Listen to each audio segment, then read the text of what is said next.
سے آپ دیکھیے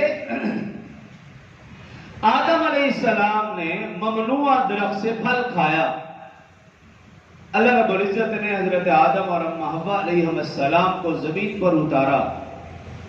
روایات میں ہے کہ 40 سال تک دونوں یہ آیت مبارکہ پڑھتے رہے. ربنا ظلمنا انفسنا وان لم تغفر لنا وترحمنا لنکونن من الخاسرین.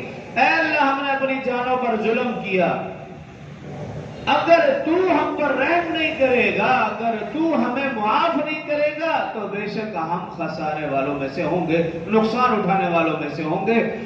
اللہ رب العزت نے فرمایا اگلی آیت میں فتاب علیہ، ہم نے آپ کی توبہ قبول کی.